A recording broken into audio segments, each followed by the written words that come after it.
L'équipage s'arrêta devant le manoir des Fleming à 3 heures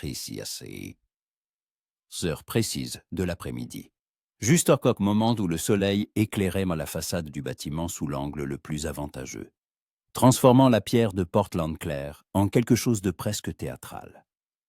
Charles Gray descendit du cabriolet loué, ajusta les manchettes de sa redingote, la seule descente qui lui restait, et s'immobilisa un instant, contemplant les larges marches de l'entrée principale. Il détestait ce moment. Il le détestait de tout son être. Le vicomte Charles Gray, dernier d'une lignée dont les ancêtres avaient combattu à Azincourt et reçu des terres d'Henri VIII, se tenait devant la demeure d'un marchand de laine pour s'humilier. Car c'est ainsi qu'il le percevait. Une humiliation. Un précepteur, un professeur pour une jeune fille gâtée, dont le père s'était enrichi grâce aux draps et à l'achat de laine dans le Yorkshire, et tentait maintenant d'acheter une place dans la société pour sa fille. Charles monta les marches, remarquant leur propreté impeccable. Pas un grain de poussière, pas une trace. L'argent. Partout de l'argent, neuf, sentant le commerce et les bureaux. La porte fut ouverte par le majordome, un homme âgé, d'une tenue parfaite, dans une livrée impeccable. Il examina Charles d'un œil évaluateur que ce dernier connaissait bien. Les domestiques savaient toujours reconnaître un gentleman ruiné. « Kotechum » dit Charles froidement. « Kotira kotodira ». Le hall l'accueillit avec ses hauts plafonds et son sol en marbre, sur lequel ses pas résonnaient. Un large escalier menait au premier étage, où pendaient des portraits. Non pas d'ancêtres, bien sûr, ceux-là avaient été achetés aux enchères. Mais l'ensemble était fort impressionnant. L'odeur de cire d'abeille pour polir les meubles se mêlait au parfum de lys fraîchement coupé, dans un immense vase chinois près de la fenêtre. Le majordome le conduisit à la bibliothèque, une pièce spacieuse, avec des fenêtres donnant sur le jardin. Les étagères s'étiraient jusqu'au plafond, les reliures étincelant de dorure. Charles examina involontairement les dos. Shakespeare, Milton, Johnson. Une collection complète de classiques grecs en traduction anglaise. Tout était neuf, intouché, une pure décoration. « Monsieur Fleming vous recevra dans 1 minute », annonça le majordome, avant de disparaître silencieusement, comme une ombre. Charles s'approcha de la fenêtre. Le jardin était aménagé avec goût. Des allées de buis taillés, une roseraie où les dernières roses s'épanouissaient encore. Au loin, une tonnelle recouverte de vignes sauvages dont les feuilles commençaient en tout juste à rougir. Le mois de septembre avait été doux cette année. Derrière lui, une porte grinça. « Et vicomte Gray, quel honneur !» La voix était forte, joyeuse, avec un léger accent du Yorkshire que le propriétaire s'efforçait d'atténuer, sans grand succès. Charles se retourna et vit M. Thomas Fleming, un homme robuste d'une 50aine d'années, au visage rougi et aux mouvements énergiques. Il lui tendit la main pour une poignée, et Charles répondit machinalement au geste, notant la poigne ferme du commerçant. « Très heureux que vous ayez accepté, milord, très heureux. Asseyez-vous, je vous en prie. » Ils s'installèrent dans des fauteuils, près de la cheminée où crépitaient les bûches. M. Fleming versa du Porto. De bonne qualité, nota Charles, du Portugal, vieilli. Cotenanden commença Fleming, se penchant en avant. Cotemas. Charles écoutait, sirotant son Porto. Le tableau était clair. Un homme riche voulait marier sa fille à un parti titré, mais la jeune fille était mal éduquée, peu dégrossie. Une histoire typique de nouveaux riches. Cotenhet demanda-t-il d'une voix égale. Fleming hésita un instant. Ah, na. Eh bien, elle lit, bien sûr, mais lentement. Elle n'aime pas particulièrement les livres. Elle préfère les promenades, la musique. Vous savez ce que c'est avec les jeunes dames. Il sourit d'un air conciliant.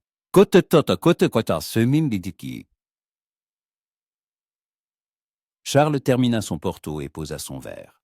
Donc la jeune fille était paresseuse et stupide. Typique. Il en avait vu des dizaines dans les bals, de jolies coquilles vides qui ne savaient que ricaner et s'éventer. Les conditions dont nous avons convenu par lettre restent-elles valables ? Demanda-t-il. Absolument. 50 livres par mois, cours 5 fois par semaine pendant 3 heures. Et, bien sûr, si les résultats sont bons, je ne serai pas ingrat. Fleming cligna de l'œil. Cote 2. 50 livres. Une somme qui aurait semblé ridicule un an auparavant. Maintenant, c'était la différence entre l'indigence et une dignité relative. Charles hocha la tête. Côte va. Quote 15.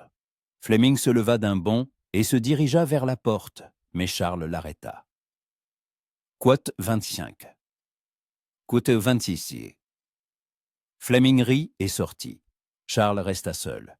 Il se leva et s'approcha des étagères, passant un doigt sur le dos d'un volume de Byron. Neuf, non ouvert, comme les autres. La porte s'ouvrit à nouveau, cette fois en silence. Charles se retourna et s'immobilisa un instant. Dans l'embrasure de la porte se tenait une jeune fille, vêtue d'une robe couleur ivoire, à la taille haute soulignée d'un large ruban couleur miel. Les manches étaient minces et bouffantes, froncées à l'épaule, et la jupe tombait en légers plis jusqu'au sol. Ses cheveux, foncés, presque chocolat, étaient relevés en une coiffure haute d'où s'échappaient de quelques mèches rebelles. Mais ce qui frappa le plus Charles, ce furent ses yeux. Brun foncé, presque noir, avec un regard extraordinairement direct et scrutateur. Elle ne souriait pas. Elle le regardait, comme pour évaluer s'il convenait à ce rôle. « Coton d'Almana », dit-il, inclinant légèrement la tête. « Coton Dieu ». Sa voix était grave, légèrement rauque, inattendue pour une jeune fille. « Coton Dieu ». Elle prononça le dernier mot avec une ironie à peine perceptible, et Charles ressentit un picotement d'irritation. C'est exact. Merveilleux. Elle entra dans la pièce, se déplaçant avec aisance, avec grâce, mais sans affectation. Donc vous avez besoin d'argent et moi de connaissances, un échange honnête. La franchise de ces mots était presque insultante. Charles se redressa. Je préfère appeler cela du travail, mademoiselle Fleming. Bien sûr. Elle s'approcha d'un fauteuil et s'assit sans attendre d'invitation. Du travail? Pardonnez-moi si j'ai blessé vos sentiments. J'ai simplement l'habitude d'appeler un chat un chat. Elle croisa les mains sur ses genoux, des mains élégantes, aux longs doigts, et le regarda à nouveau avec ce même regard scrutateur. Charles s'assit en face, croisant les jambes. Côte transi. Commença-t-il, choisissant ses mots avec précaution. Côte cancé. Elle leva un sourcil. Côte trente-tiens et côte trans. Il y avait quelque chose de moqueur dans sa voix. Côte carencé. Charles fronça les sourcils. C'était étrange. Elle ne se défendait pas. N'essayait pas de faire bonne impression. Au contraire, elle semblait confirmer la pire opinion d'elle-même. Mademoiselle Fleming, si nous devons travailler ensemble, nous devons être honnêtes l'un envers l'autre. Quel est votre véritable niveau d'éducation? Elle marqua une pause. Dans la pièce, on n'entendait que le crépitement des bûches dans la cheminée et le bruit lointain des roues d'une calèche derrière la fenêtre. Puis elle se pencha en arrière dans son fauteuil et dit « Je sais compter. Je connais la géographie. Mon père m'a emmené en voyage. Je dessine assez bien. Je joue du piano, charnier, pas en virtuose, mais décemment. Je parle couramment français et un peu italien. » Elle énuméra tout cela d'un ton monocorde, comme si elle lisait une liste de courses. Quote 43. Charles écoutait, et sa surprise grandissait. Ce n'était pas la liste d'une fille stupide. Quote assez, demanda-t-il. Quote 45. Elle ne répondit pas immédiatement. Son regard glissa vers la fenêtre, où les branches d'un vieux chêne se balançaient dans le jardin. Puis elle le regarda à nouveau. Et dans ce regard, il y avait quelque chose de vulnérable, qui disparut si vite qu'il douta presque de l'avoir vu. « Mon père veut que je fasse un bon mariage, » dit-elle finalement. « Avec quelqu'un de votre milieu, un comte, un duc, un vicomte, peu importe, un titre. Il pense qu'il me manque du lustre, de la finesse. Il veut que je puisse tenir des conversations mondaines sur la littérature, citer des poètes, discuter d'art. C'est pour cela que vous êtes ici. » Charles comprit. Fleming achetait à sa fille un billet d'entrée dans la haute société, et lui, Charles, faisait partie de cet accord. « Cotardi, dit-il froidement. Côte 49. Elle ricana. Côté. Elle se leva et s'approcha des étagères. Elle passa sa main sur les dos des livres, lentement, presque tendrement. Cela, par exemple. Elle toucha un volume de Wordsworth. Je ne les ai jamais lus. Je sais qu'il est poète, romantique. Mais ce qu'il a écrit exactement, je n'en ai aucune idée. Charles l'observait. Quelque chose dans sa voix était étrange. Pas de l'indifférence, non. Plutôt de la tristesse ou de la peur. Mademoiselle Fleming, commença-t-il prudemment. Si vous savez lire, pourquoi n'avez-vous pas encore lu ces livres? Ils sont à portée de main. Elle se figea. Sa main s'arrêta sur le dos du livre.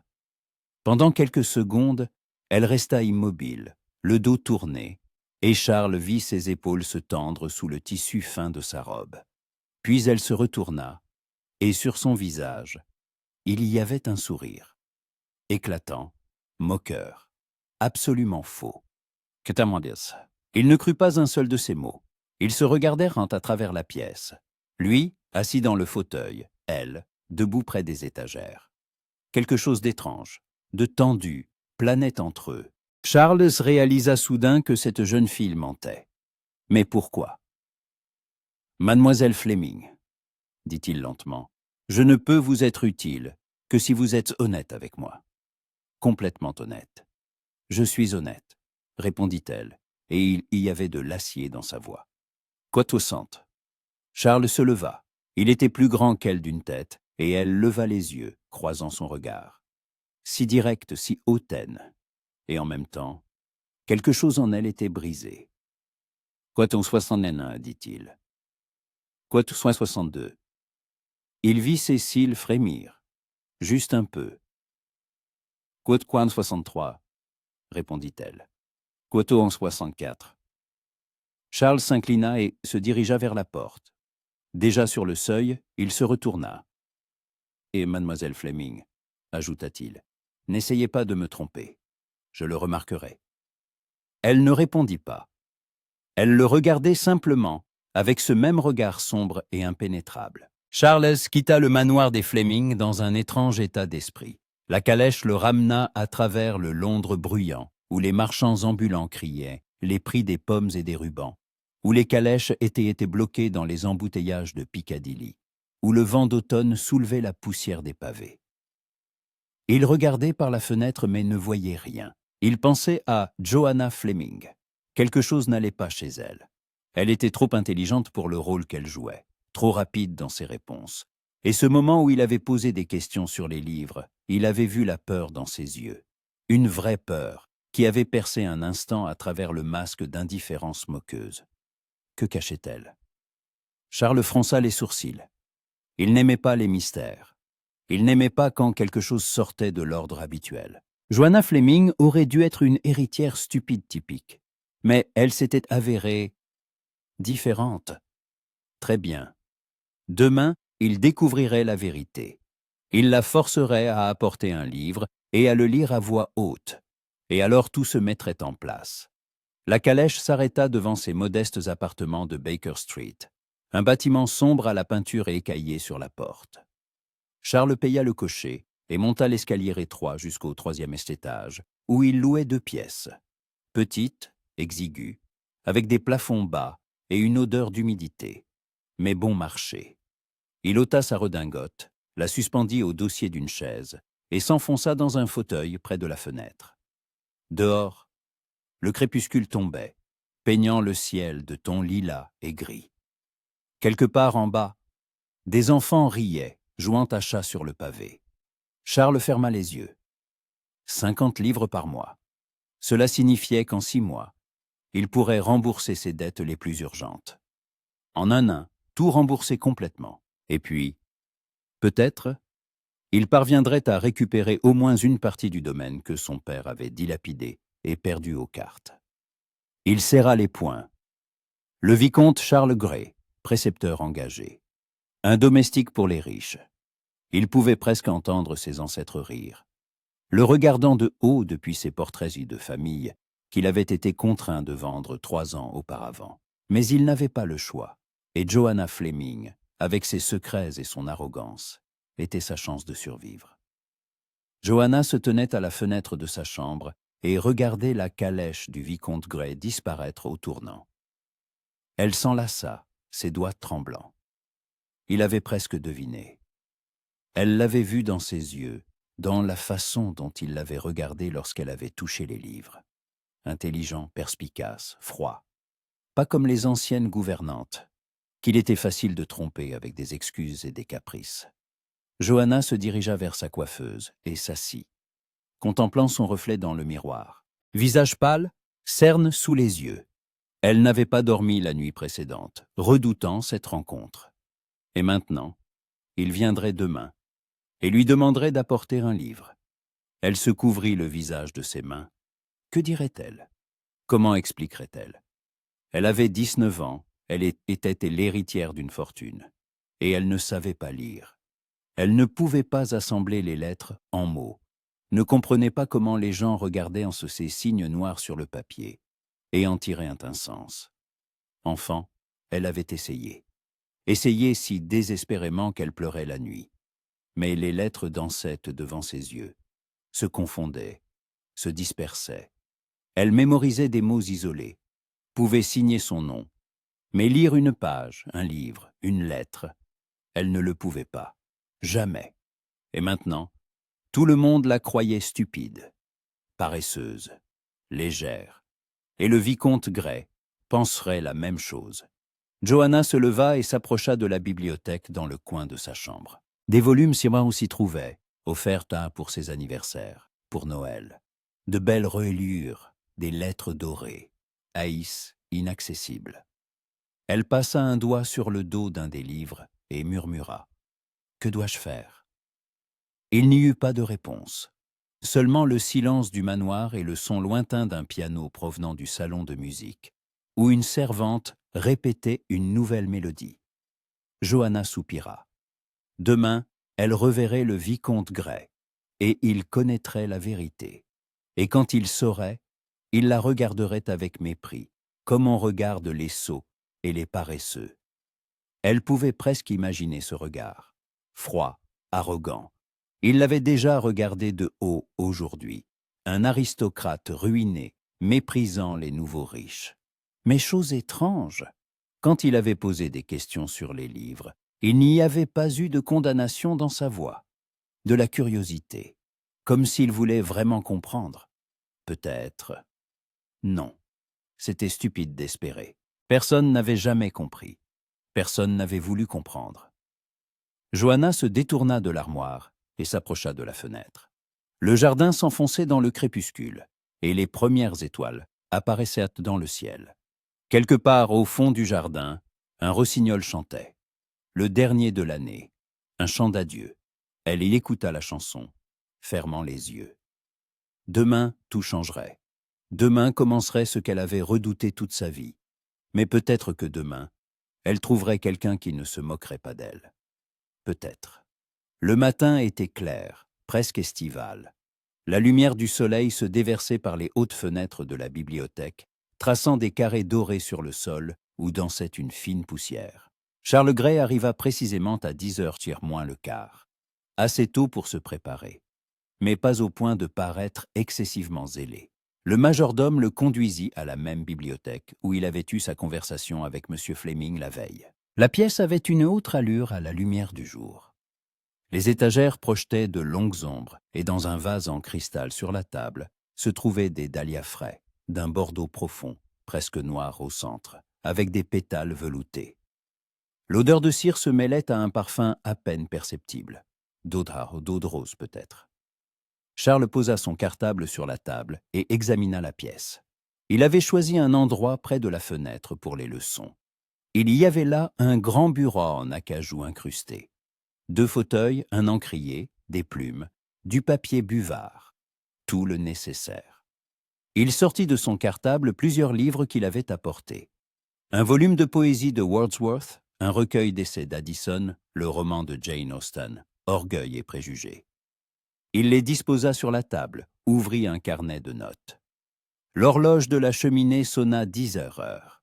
La porte ne s'ouvrit pas. Charles fronça les sourcils.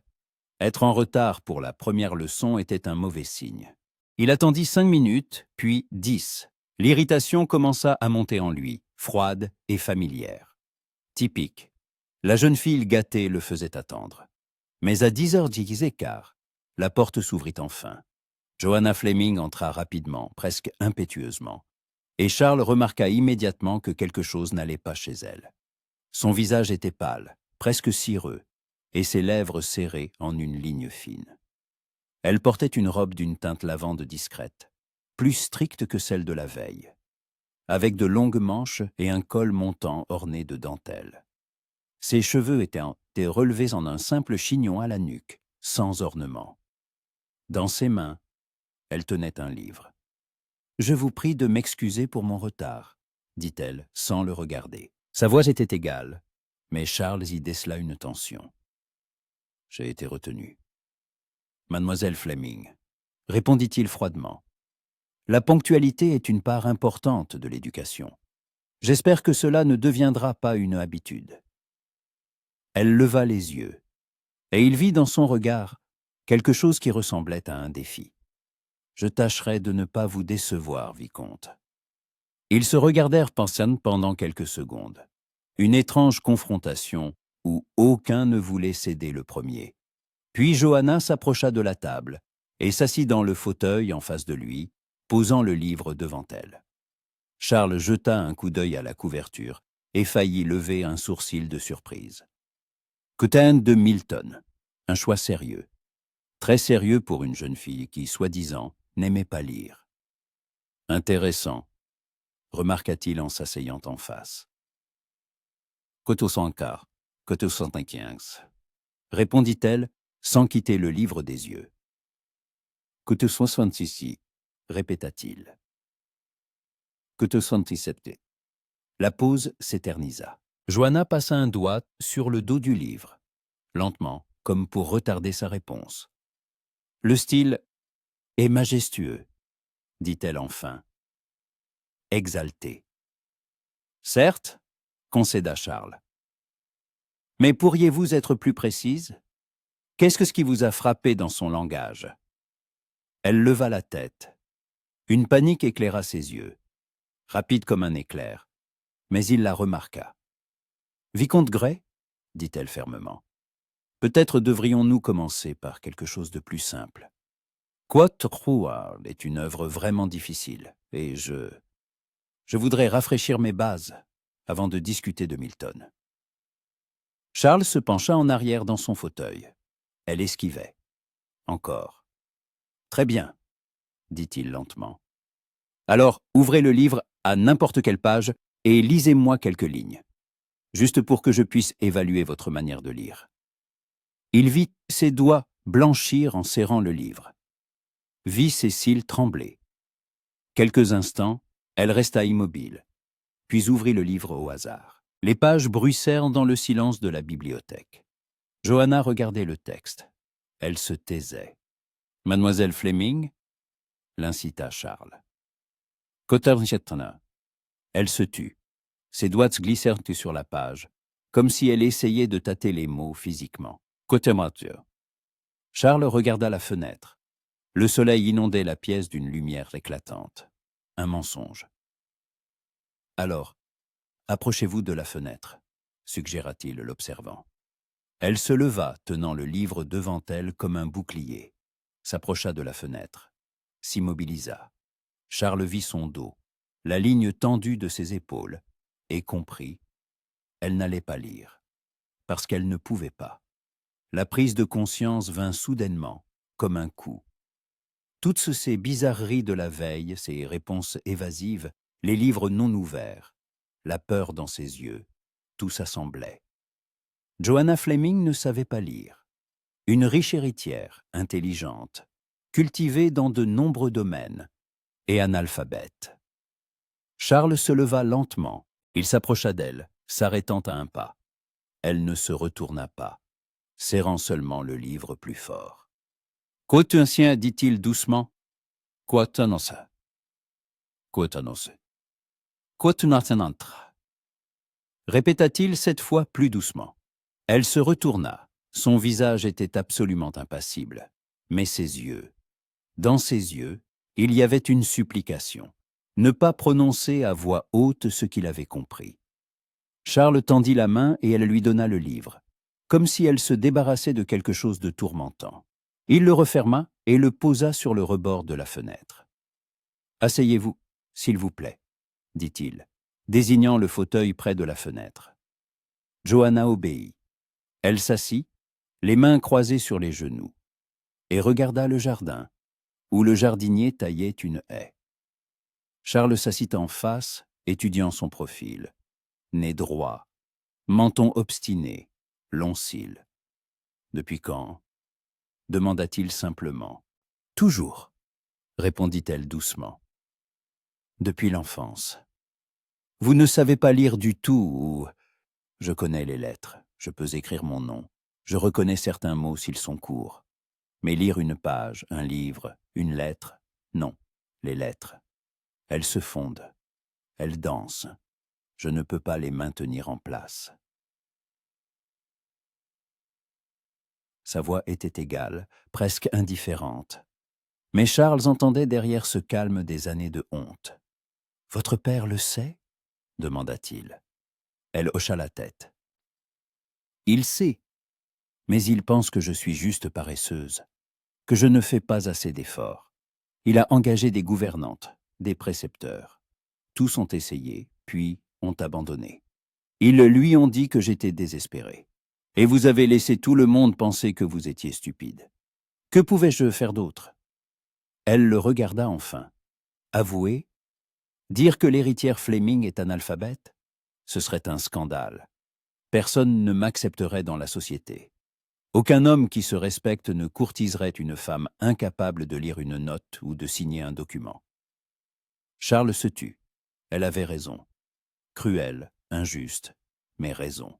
« Pourquoi avez-vous accepté ces leçons » demanda-t-il. « Vous saviez que je découvrirais la vérité. » Johanna ricana, amèrement, sans aucune trace de gaieté légite. « Mon père a insisté. Il pense qu'avec vous, ce sera différent. Que le vicomte Gray, un gentleman cultivé, réussira là où d'autres ont échoué. » Elle marqua une pause. « Et moi, j'espérais pouvoir vous tromper. Pouvoir m'en sortir d'une manière ou d'une autre, comme je l'ai toujours fait. Mais vous êtes trop attentif. » Il ne savait que répondre. Cette jeune fille avait passé toute sa vie dans la peur d'être démasquée, cachant ce dont elle n'était pas coupable. Et maintenant, elle était assise devant lui, attendant le mépris. « Mademoiselle Fleming, » commença-t-il prudemment, « je ne pense pas que vous soyez stupide. Au contraire, vous êtes extraordinairement intelligente. Hier, vous m'avez énuméré vos connaissances, géographie, langue, musique, histoire. Tout cela demande de l'intellect. Le problème n'est pas dans votre esprit, mais dans le fait que je suis défectueuse, » acheva-t-elle sèchement. « Non, » objecta-t-il fermement. « Dans le fait que personne ne vous a enseigné correctement. » Elle leva les yeux vers lui, surprise, incrédule. « Personne ne peut m'enseigner. J'ai essayé. Pendant des années, j'ai essayé. » « Vous avez essayé incorrectement. » Charles se leva et fit les 100 pas dans la pièce, réfléchissant. « Dites-moi à moi, comment les lettres apparaissent-elles sur la page pour vous » Johanna hésita, comme si elle n'avait pas l'habitude qu'on lui pose cette question sérieusement. « Quand on s'en disait » Charles hocha la tête. Il avait déjà entendu parler de cela, en passant, lors de conférences universitaires. Un professeur avait mentionné que chez certaines personnes, le cerveau traitait différemment les signes écrits. Ce n'était pas de la stupidité ou de la paresse. C'était une particularité. « Que tu as » demanda-t-il.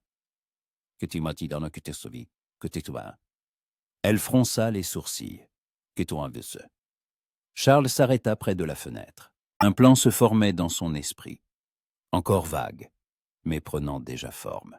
« Mademoiselle Fleming, » dit-il se tournant vers elle. « Je voudrais essayer, autrement, pas comme les autres ont essayé. » « Pourquoi » Il y avait de la lassitude dans sa voix. Pour abandonner au bout d'un mois, comme tous les autres. Non, répondit-il. Parce que je trouve cela intéressant et parce que vous méritez une chance. Johanna le regarda longtemps, d'un air scrutateur. À la lumière du soleil qui entrait par la fenêtre, son visage semblait presque transparent, et ses yeux immenses. « Quand on venu d'Arsum, dit-elle doucement, quand on entrant, quand on transeur. » L'interrompit Charles. « Et une dame instruite doit savoir lire. Nous commencerons par cela. C'est impossible. Peut-être, concéda-t-il, mais nous ne le saurons pas avant d'avoir essayé. » Pour la première fois depuis son arrivée dans la bibliothèque, quelque chose s'apparentant à l'espoir apparut sur le visage de Johanna. Timide, incertain, mais réel. « Très bien, dit-elle. Essayons. » L'heure suivante, Charles la consacra à des expériences. Il prit une feuille de papier et écrivit en grosses lettres capitales un mot simple. « Chat. »« Côte 138 » demanda-t-il. Johanna se pencha sur la feuille, la fixant. « Côte 39 » dit-elle lentement. « Côte 140, côte 141. » Il écrivit un autre mot un peu plus complexe. « Jardin. » Cette fois, elle hésita. Les lettres la déconcertaient clairement. « Côte 114. » Elle fronça le nez. « Côte 543. » Charles l'observait. Quand le mot était court et familier, elle s'en sortait. Mais les mots longs la laissaient perplexe. Il prit une nouvelle feuille et écrivit le même mot, mais cette fois, il le divisa en syllabes. « Jardine. » Johanna regarda à nouveau, et la compréhension éclaira son visage. « Côte 145, côte ou en écran. » Charles ressentit quelque chose s'apparentant à la satisfaction. « C'est plus facile pour vous quand le mot est divisé en parties. »« Oui ?» Elle hocha la tête, et il y avait de la surprise dans sa voix. « Beaucoup plus facile. » Ils continuèrent. Charles écrivait des mots, les décomposait, essayait différentes tailles de lettres. Parfois Johanna s'en sortait vite, parfois elle se trompait, mais à chaque minute, il comprenait comment son esprit fonctionnait. Pas moins bien que les autres, juste différemment. Le temps passa inaperçu.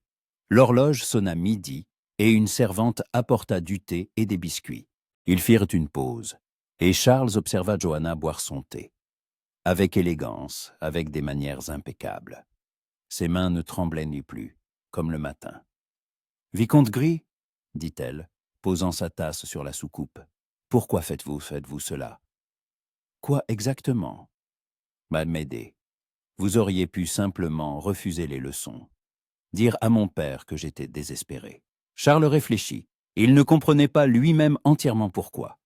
La veille, il était venu ici avec mépris, s'attendant à rencontrer une jeune fille stupide et gâtée. Il avait trouvé une femme intelligente et fière, qui avait passé sa vie à combattre un ennemi invisible. « Que 54, répondit-il honnêtement. « Que il y avait de la moquerie dans sa voix. Il croisa son regard. Johanna ne répondit pas. Elle le regarda seulement longtemps, attentivement, comme si elle essayait de lire ce qui était caché sous le masque de la froide politesse. « dit-elle finalement. Charles hocha la tête. Une étrange sensation remua dans sa poitrine. Quelque chose de chaud, d'inconnu. Il la rejeta. « Alors, dit-il revenant à l'affaire, elle leva un sourcil. Répondit Charles. Johanna resta silencieuse un instant, puis sourit, et ce fut le premier vrai sourire qu'il lui vit. Pas moqueur, pas faux, chaleureux. Très bien, dit-elle. Chaque jour. Lorsque la leçon fut terminée, Charles rassembla ses affaires et se dirigea vers la sortie. Johanna l'accompagna jusqu'au hall, où le majordome l'attendait déjà avec son chapeau et sa canne. « Côte 168, dit-elle. « Côte 169. » Il s'apprêtait à partir quand elle prononça soudain « Charles ». Et elle buta, réalisant qu'elle l'avait appelé par son prénom. Il se retourna, ses joues étaient légèrement rougies. « Vicomte Gray », se corrigea-t-elle, remarquant son regard. « Je voulais dire que j'apprécie votre gentillesse et votre patience. Charles la regarda. La rougeur sur ses joues, l'embarras dans ses yeux, et ressentit à nouveau cette étrange chaleur. « Coton 573 » répondit-il doucement. « Coton 104 » Et il partit avant qu'elle ne puisse répondre. Dehors, il s'arrêta, respirant l'air frais. Quelque chose changeait. Quelque chose se déplaçait dans sa perception de Joanna Fleming. Elle n'était plus seulement un travail, un moyen de gagner de l'argent. Elle était un mystère qu'il voulait résoudre. Et cela l'effrayait. Une semaine passa. Charles arrivait tous les jours à 10 heures précises, et chaque jour Joanna le rencontrait dans la bibliothèque.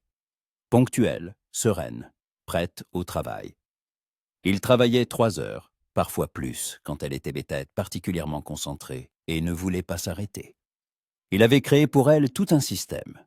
Des fiches avec de grandes lettres qu'elle pouvait déplacer pour former des mots.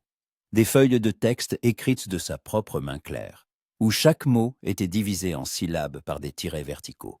Des exercices de reconnaissance de lettres, d'abord les voyelles, puis les consonnes, puis leurs combinaisons.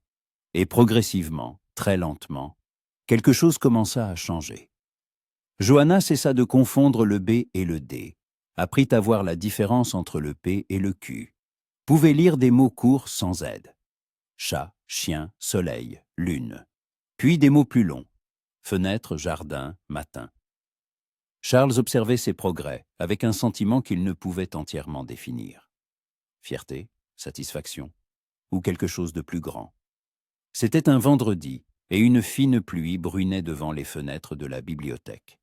La première vraie pluie d'automne, transformant le jardin en une aquarelle de gris et de vert.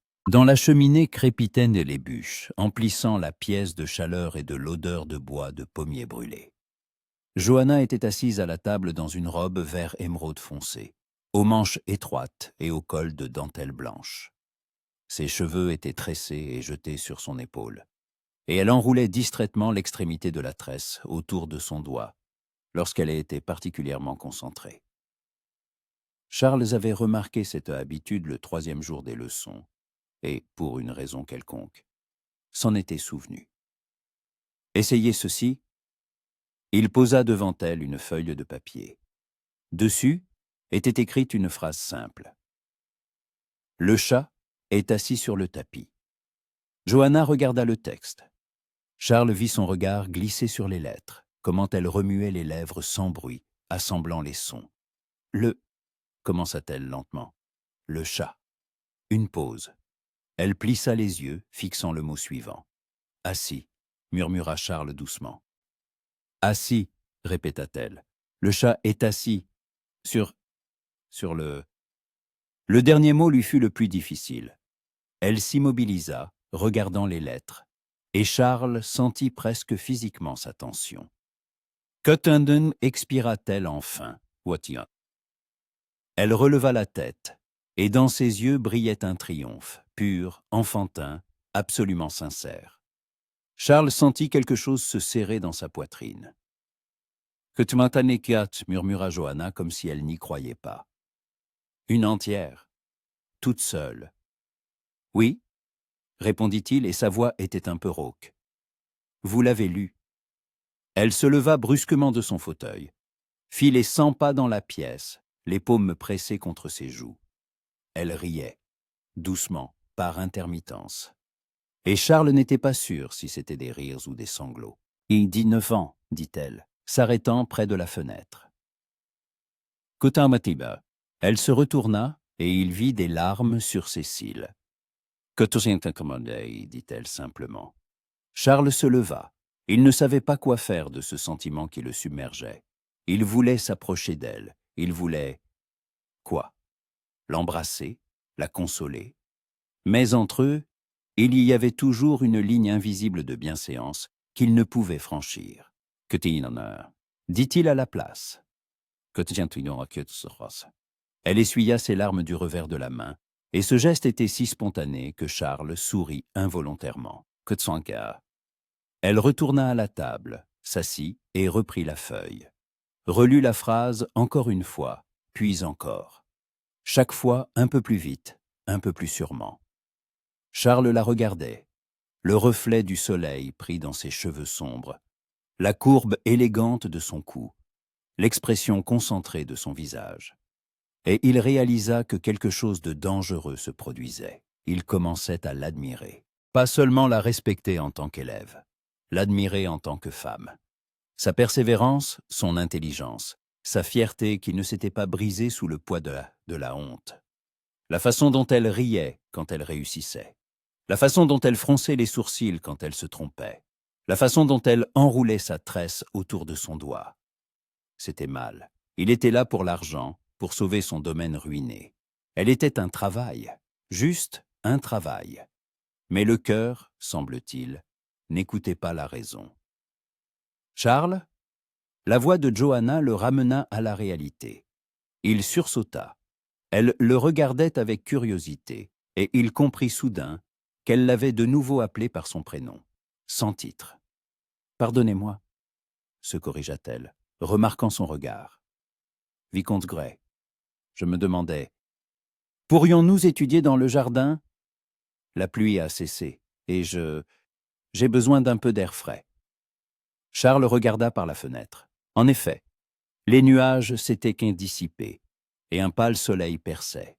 Les feuilles mouillées brillaient, et de petits ruisseaux coulaient sur les allées.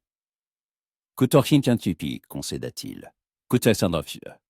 Ils descendirent l'escalier latéral, qui menait directement au jardin.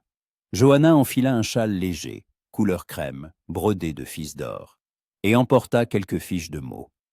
Charles portait le livre dont il comptait lui faire la lecture à voix haute. Il le faisait chaque jour pour qu'elle s'habitue au son de la langue littéraire. Le jardin les accueillit avec l'odeur de la terre mouillée et des roses fanées.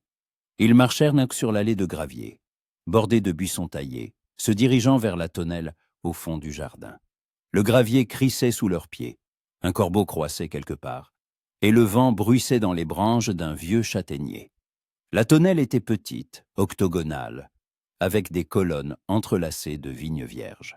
Ses feuilles et sa feuille avaient rougi et flamboyaient au soleil, comme des langues de feu. À l'intérieur se trouvait un banc de pierre blanche, et Johanna s'assit, lissant les plis de sa robe. Charles s'installa à côté, pas trop près, respectant les convenances, mais suffisamment pour lui montrer les fiches.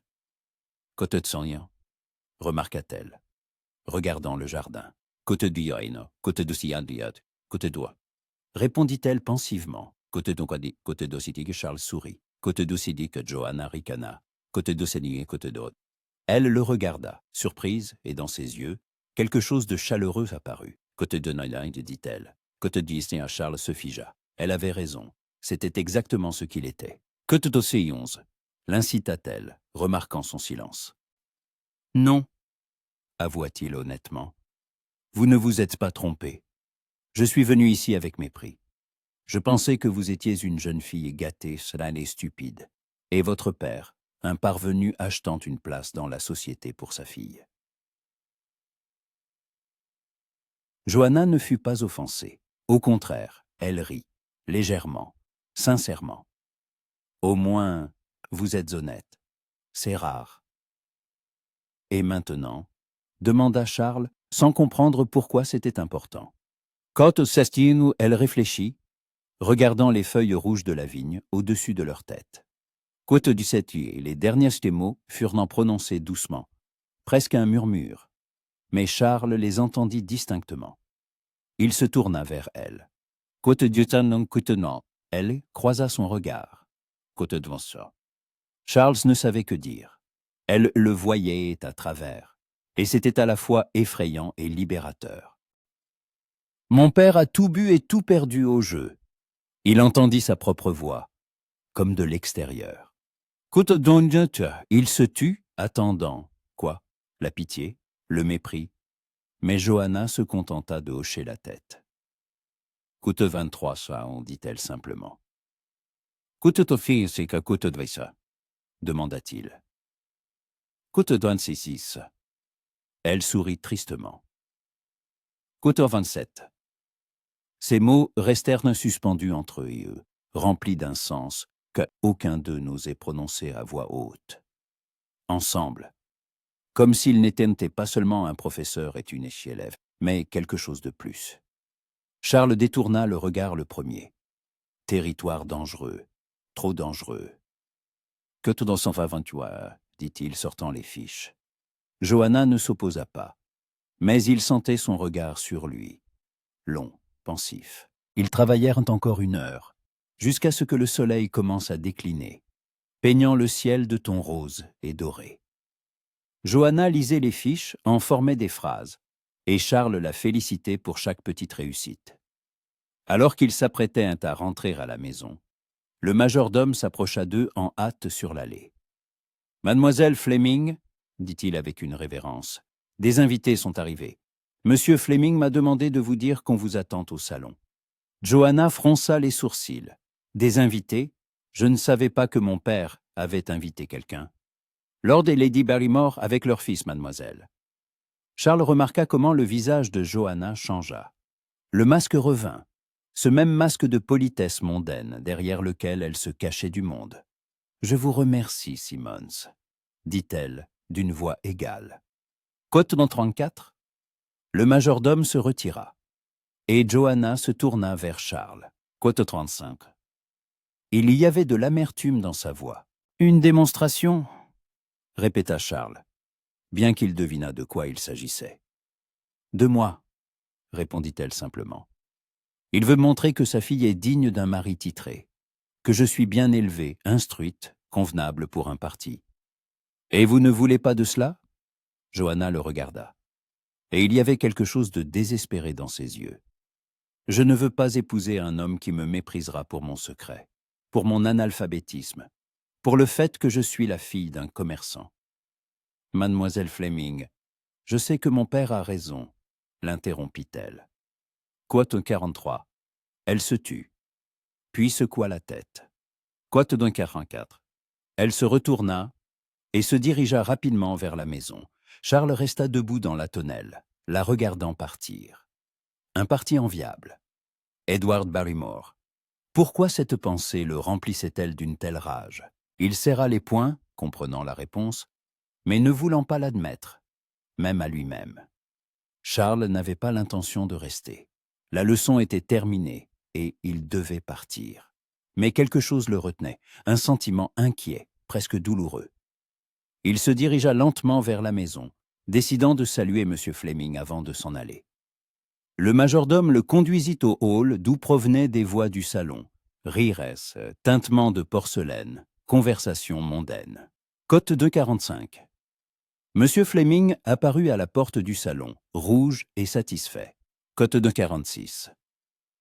Charles ne pouvait refuser sans grossièreté. Il entra dans le salon, spacieux, meublé de meubles coûteux de style chinois, avec de lourdes tentures de velours bordeaux. Près de la cheminée était assise une dame âgée en robe bleue foncé ornée de perles. Lady Barrymore, à hautaine et froide. À côté d'elle, son mari, un homme corpulent avec des favoris, et un jeune homme debout près de la fenêtre. Edward Barrymore était beau, grand, blond, aux traits réguliers et à la posture assurée. Il était impeccablement vêtu. Frac bleu foncé, pantalon clair, cravate immaculée. Un modèle de gentleman. Et il regardait Johanna. Johanna était assise sur le canapé dans sa robe émeraude, tenant une tasse de thé. Elle souriait. Ce même faux sourire que Charles avait appris à reconnaître. « Vicomte Gray ?» le présenta M. Fleming. « Le précepteur de ma fille, Lord Barrymore, Lady Barrymore, M. Edward Barrymore. Son nom... » On échangea des salutations et des courbettes. Charles s'assit dans un fauteuil, se sentant mal à l'aise. « Un précepteur !» s'exclama Lord Barrymore. « Quote 250.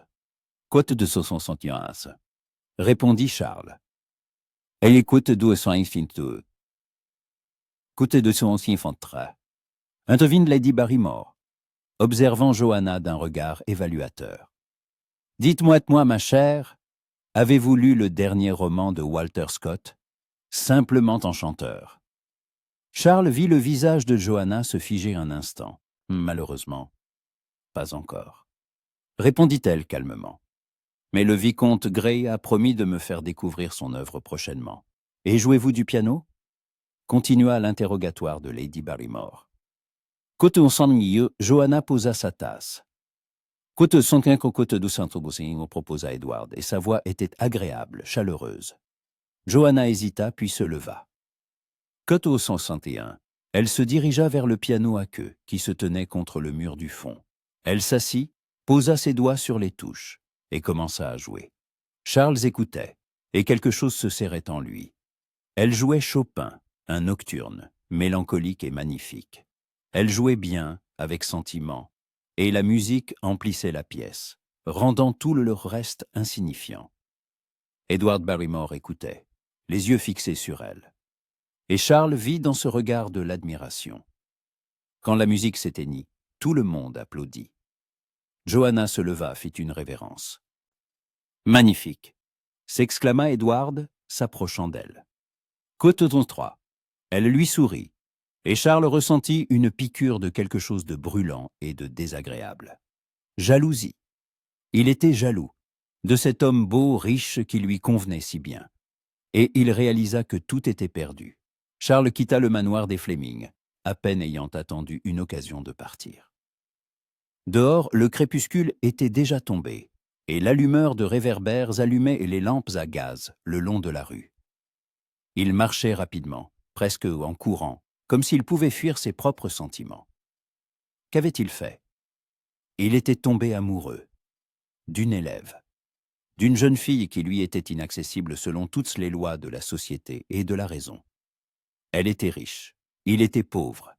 Elle pouvait choisir parmi les meilleurs prétendants. Il ne pouvait offrir qu'un nom illustre et des poches vides.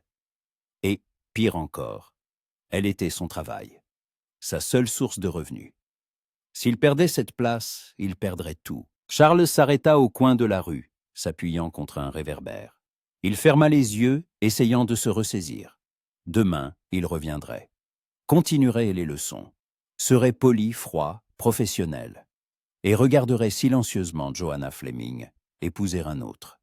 Le lendemain matin, Charles fut accueilli par un ciel gris et un vent mordant qui balayait les rues de Londres, emportant feuilles mortes et lambeaux de brouillard. Il se rendit chez les Fleming dans un silence morne, regardant par la fenêtre de la calèche les façades des maisons défilant, les marchands étalant leurs marchandises, les servantes se hâtant avec des paniers vers le marché. Il n'avait pas dormi de la nuit. Il était resté allongé dans l'obscurité de sa petite chambre, fixant le plafond et essayant de se convaincre que ce qu'il ressentait n'était qu'un engouement passager. De la gratitude parce qu'elle n'était pas comme les autres, de l'admiration pour sa persévérance, rien de plus. Mais quand il fermait les yeux, il voyait son visage, il entendait son rire, il se souvenait de la façon dont elle enroulait sa tresse autour de son doigt lorsqu'elle était concentrée. Et il réalisa qu'il se mentait à lui-même. La calèche s'arrêta devant le manoir familier. Charles paya le cocher et monta lentement les marches. Cette fois, chaque pas était difficile. Le majordome le conduisit à la bibliothèque. Johanna l'attendait déjà, assise près de la fenêtre dans une robe gris-bleu, rappelant le ciel d'hiver. Le corsage était orné de petits boutons recouverts du même tissu, et la jupe tombait en plis doux. Ses cheveux étaient relevés haut, quelques boucles encadrant son visage. Plus simple que d'habitude, mais élégant. Quand elle leva la tête et lui sourit, quelque chose se serra douloureusement dans la poitrine de Charles. « Bonjour, vicomte !» Sa voix était chaleureuse, presque joyeuse. « J'avais tellement hâte de commencer. Hier soir, je me suis entraîné avec les fiches que vous m'avez laissées, et j'ai réussi à lire 20 nouveaux mots. C'est excellent, mademoiselle Fleming, répondit-il, et il entendit lui-même la froideur dans sa voix. Le sourire sur son visage s'estompa. Elle inclina la tête, l'étudiant. « Vous allez bien?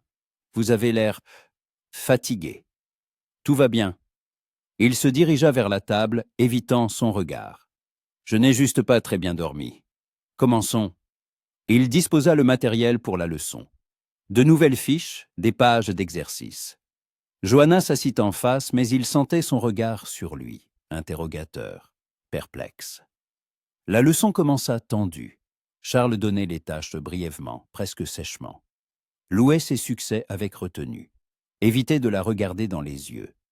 maintenait une distance physique et émotionnelle. Johanna s'acquittait bien des exercices, mieux que jamais.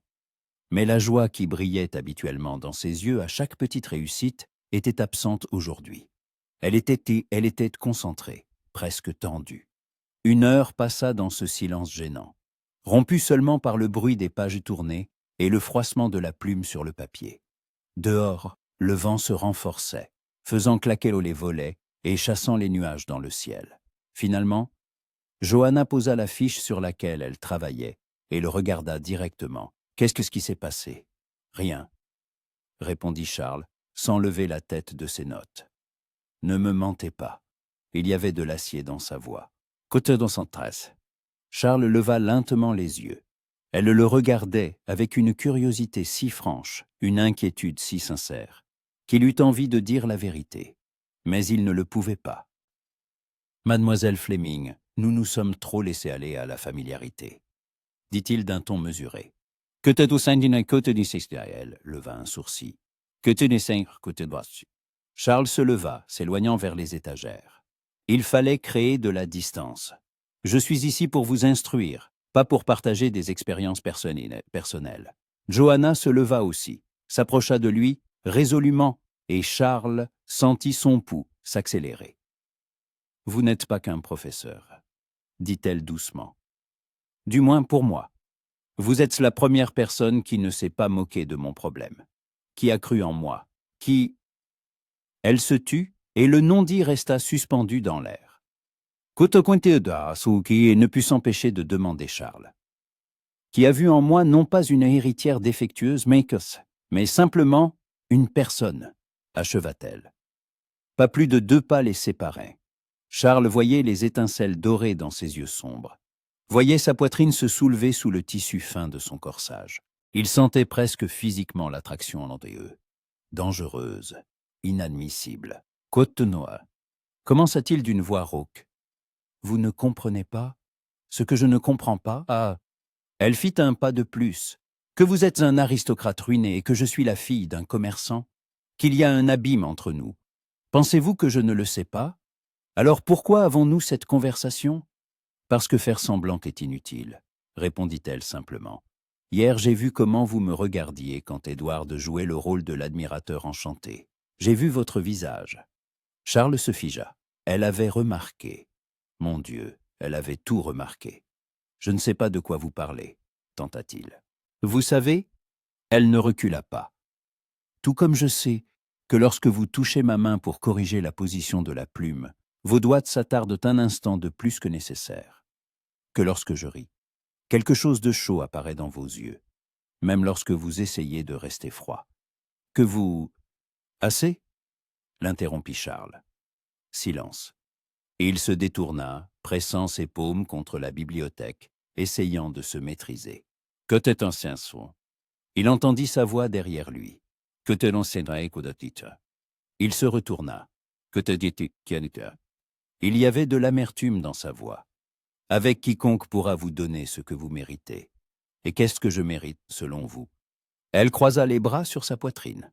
Un titre, un domaine, la respectabilité?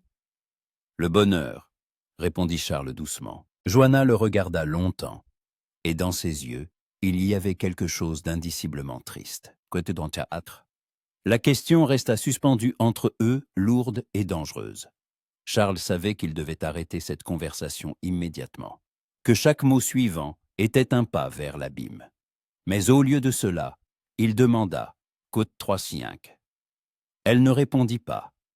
Elle s'approcha lentement de la fenêtre et pressa son front contre la vitre fraîche. « Je ne sais pas », avoua-t-elle. « Toute ma vie, on m'a dit ce que je devais vouloir. Un mariage avantageux, une position dans la société, des enfants qui hériteraient de la fortune de mon père. Tout cela est juste, raisonnable. Mais quand j'y pense, je me sens si vide à l'intérieur, comme si toute ma vie avait déjà été vécue et qu'il n'y avait rien de réel. » Charles s'approcha d'elle. Il s'arrêta à côté, regardant le jardin où le vent agitait les branches des arbres. « Côte 3 tas » demanda-t-il. « Côte 309. » Elle désigna la bibliothèque. « Côte 310. » Elle s'interrompit, et Charles vit ses joues rougir. « Continuez », demanda-t-il sans comprendre pourquoi. « Quand vous me regardez comme si j'étais importante, » murmura-t-elle, « comme si je n'étais pas juste une marchandise sur le marché du mariage, mais une personne digne d'attention. » Charles ferma les yeux. C'était trop pas honnête, trop dangereux, trop désirable. « Côte 314 » dit-il, et son nom résonna sur ses lèvres comme une confession. Elle se tourna vers lui. Quelques centimètres les séparèrent. Il voyait chaque cil, chaque tache dorée dans ses yeux. « Que tes 315 » murmura-t-elle. « Que tes 306 » Il aurait dû. Il savait qu'il le devait. Mais les mots ne venaient pas. Et puis elle se haussa sur la pointe des pieds et toucha sa joue de ses lèvres. Un contact léger, presque imperceptible, qui le brûla plus fort que n'importe quel feu. « Que tes 317 » La porte s'ouvrit brusquement. Ils s'écartèrent l'un de l'autre, si vite que cela aurait pu paraître comique, si ce n'était si effrayant. Fleming entra dans la bibliothèque, rougeaud et satisfait, sans remarquer la tension dans l'air. « Côte 3, » s'exclama-t-il. « Pardonnez-moi d'interrompre votre leçon, mais j'ai une nouvelle. » Johanna s'approcha de la fenêtre, lui tournant le dos. Charles se força à paraître calme. « Côte 320, côte 321. » Fleming se frotta les mains. « Côte 302. » Charles vit le dos de Johanna se raidir. « Côte 303, répondit-il automatiquement. « Côte 303. » Fleming baissa la voix d'un ton conspirateur. Lord Barrymore a laissé entendre que son fils est très impressionné par Johanna. Il se pourrait que nous entendions bientôt une proposition. Les mots tombèrent lourdement. Charles sentit un frisson glacial l'envahir. « Que des 326 » parvint-il à s'articuler. « Que des 327 » Fleming rayonnait. « Que 3 dans une diote » Il sortit, refermant la porte derrière lui. Johanna était toujours près de la fenêtre, immobile comme une statue. « Que 329 » commença Charles. « Y'en est côté 3 noces » Sa voix était sourde. « Que tes 315 » Elle se retourna, et il vit des larmes dans ses yeux, non versées, retenues par la force de sa volonté. « Cote 332 » dit-elle d'une voix égale. « C'est un bon parti. Édouard est riche, cultivé, attrayant. Il fera un bon mari, et je serai une bonne épouse. Vous ne l'aimez pas. L'amour est un luxe pour ceux qui peuvent se le permettre. » Elle essuya une larme d'un geste brusque. « Côte 336, côte 337. » Charles fit un pas vers elle. « Côte 330, côte 31. » Elle le regarda avec défi. « Côte 305. » Chaque mot était un coup, mais Charles ne pouvait objecter, parce qu'elle avait raison. « Et nous devons continuer nos leçons, » dit Johanna, retournant à la table. « Mon père vous paie pour votre travail. » La froideur dans sa voix était pire que n'importe quelle colère. Charles hocha la tête, retourna lui aussi à la table. Ils s'assirent de part et d'autre, et une frontière invisible s'établit entre eux. Le reste de la leçon se déroula dans un silence douloureux. Johanna exécutait les exercices mécaniquement. Charles les corrigeait de la même manière. Il n'y ni plaisanterie, ni regard chaleureux, ni cette légère complicité qui s'était développée entre eux ces dernières semaines. Lorsque l'horloge sonna l'heure, Charles commença à rassembler ses affaires. « Mademoiselle Fleming, » dit-il formellement, « la prochaine fois, nous nous concentrerons sur la préparation de la réception. Je vous ferai une liste de sujets de conversation mondaine et... Charles. » Elle posa sa main sur son poignet, l'arrêtant. Il se figea. Son contact brûlait à travers le tissu de sa chemise. « Que des 346, » murmura-t-elle. « C'est 300. » Il regarda sa main sur son poignet, ses doigts fins, la courbe élégante de sa main. Puis, il leva les yeux vers son visage, pâle, avec des cernes sous les yeux, les lèvres tremblantes. « Côté 3, toi, Sierra, dit-il. Côté 3, côté 3, Johanna retira sa main. Côté 3, côté 3, il interrompit-il fermement. Vous avez appris à lire des phrases simples en 2 semaines, Johanna. C'est une réalisation incroyable. Mais ce n'est pas suffisant. » Elle se leva, fit les 100 pas dans la pièce. À la réception, on parlera de livres, de poésie, d'art. Que dirais-je quand quelqu'un me demandera mon avis sur le dernier roman? Que le vicomte Gray m'apprend encore à lire? Charles se leva aussi. Il y avait de la panique dans sa voix, et il comprit. Elle craignait moins la réception que la révélation. Alors nous étudierons intensément, décida-t-il. Chaque jour, 4 heures au lieu de 3. Je vous apprendrai non seulement à lire, mais aussi à parler de littérature de manière à ce que personne ne doute de votre érudition. C'est possible, en 3 jours? Je ne sais pas, avoua-t-il honnêtement. Mais nous allons essayer. Johanna le regarda, puis, longtemps, d'un air scrutateur. Puis, elle hocha lentement la tête, côte troitin. Les 3 jours suivants furent comme une fièvre. Charles arrivait à 9 heures du matin et restait jusqu'à 1 heure de l'après-midi. Il travaillait intensément, sans pause, sans conversation personnelle. Il lui avait préparé une liste d'œuvres littéraires qui ne manquerait pas de surgir dans les conversations mondaines. Et lui en racontait les intrigues, les caractères des personnages, les thèmes principaux. Johanna prenait des notes. Elle pouvait maintenant écrire des mots simples et de courtes phrases, et répéter jusqu'à ce qu'elle les sache par cœur. Il lui apprit à répondre de manière évasive, si elle ne connaissait pas la réponse. Des phrases comme « Cette œuvre admet de multiples interprétations » ou « Je préfère réfléchir à ce que j'ai lu avant d'exprimer un jugement ». Des bouées de sauvetage pour ceux qui veulent paraître profonds. Et il lui lisait à voix haute des extraits de Byron, Wordsworth, Jane Austen. Elle l'écoutait les yeux fermés, absorbant le rythme, la mélodie de la langue. Et puis, elle répétait de mémoire. Et il corrigeait sa prononciation, ses intonations.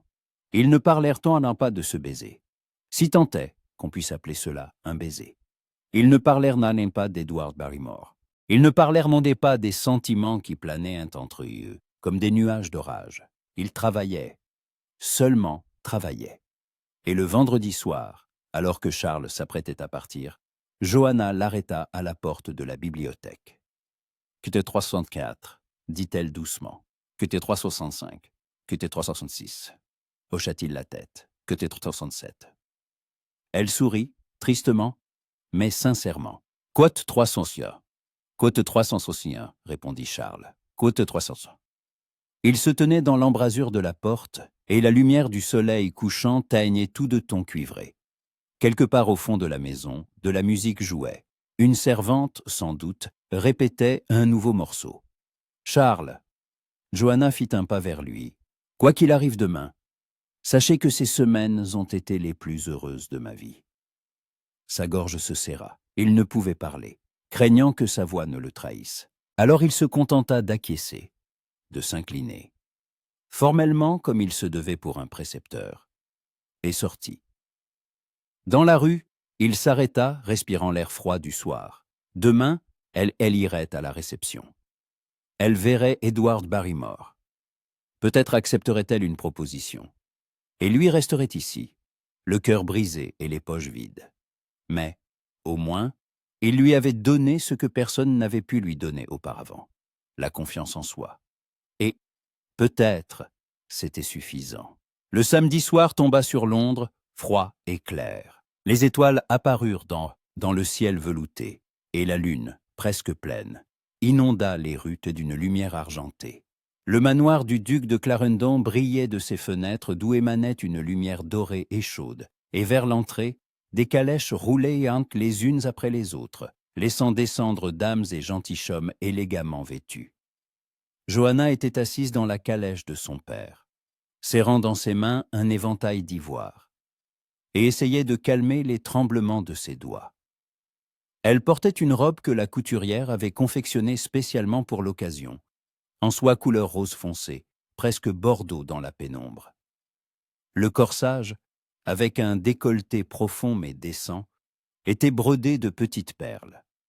Les manches bouffantes découvraient ses épaules, et la jupe, comme il se devait, commençait haut sous la poitrine et tombait en douces vagues jusqu'au sol. Dans ses cheveux, relevés en une coiffure grecque complexe, brillait un diadème de grenat, un héritage familial, la seule chose qui restait de sa mère. Tu es magnifique, ma chère. Monsieur Fleming lui tapota la main. Ce soir, tout le monde ne parlera que de toi.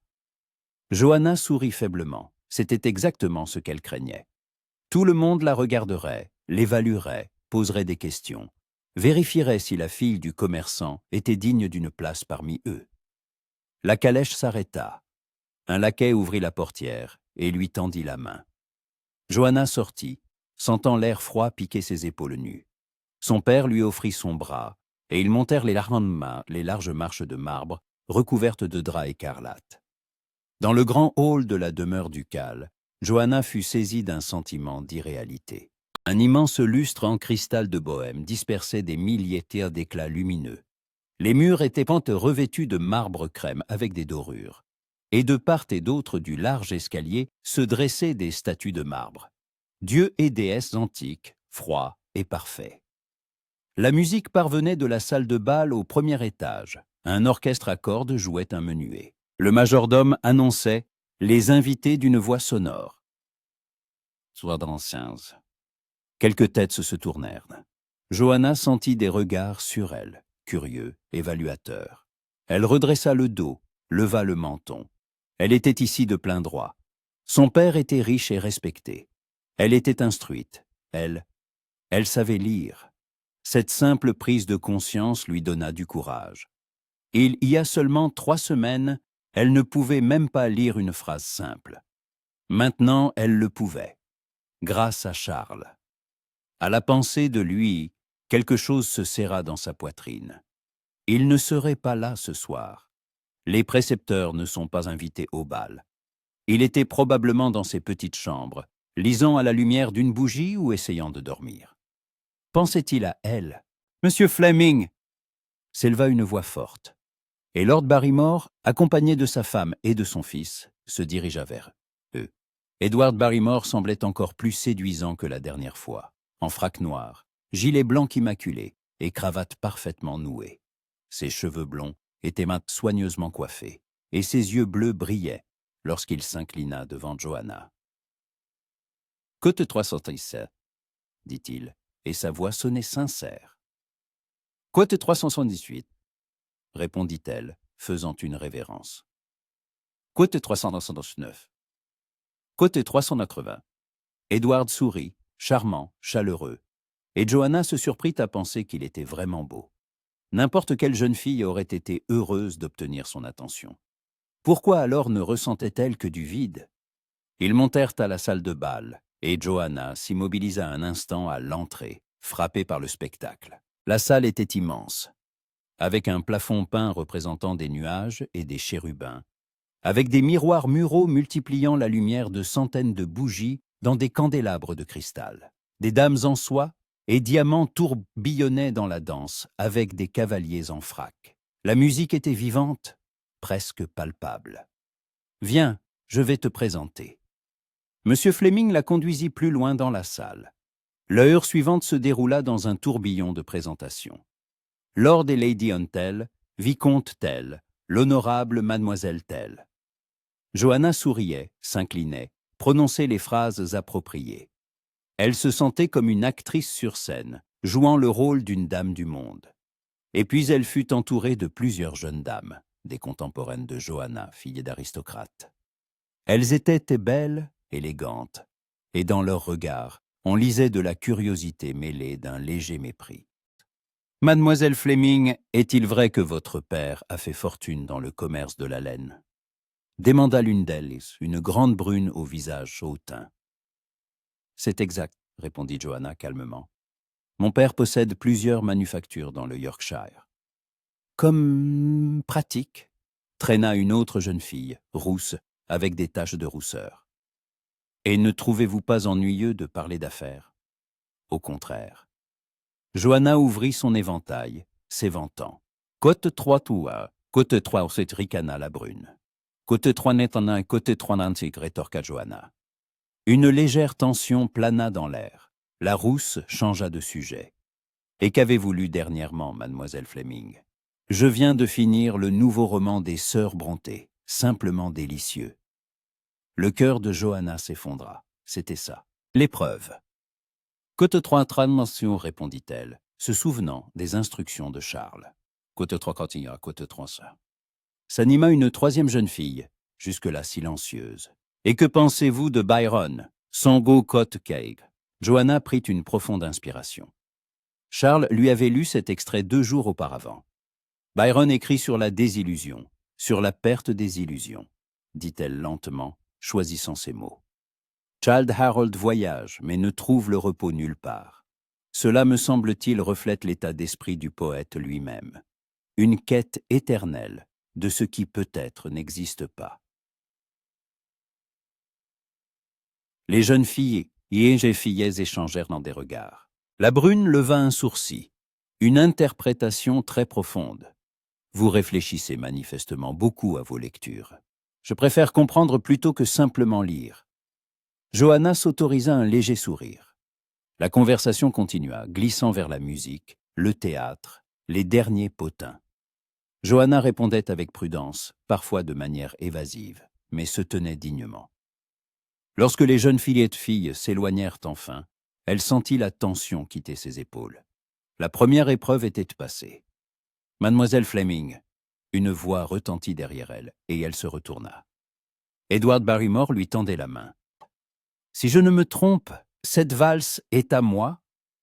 L'orchestre jouait effectivement une valse, légère, entraînante. Johanna posa sa main dans la sienne, et il la conduisit au centre de la salle. Elle savait bien danser.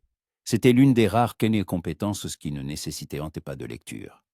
Edward était un partenaire habile, et il glissait sur le parquet au rythme de la musique.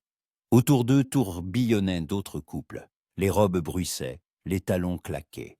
Côte 403, remarqua aussi à Edward. Côte 400, côte 400, continua-t-il. Côte Cosmo, côte Kia. Répondit Johanna. Il y avait plus de chaleur dans sa voix qu'elle ne l'avait voulu. Edward le remarqua.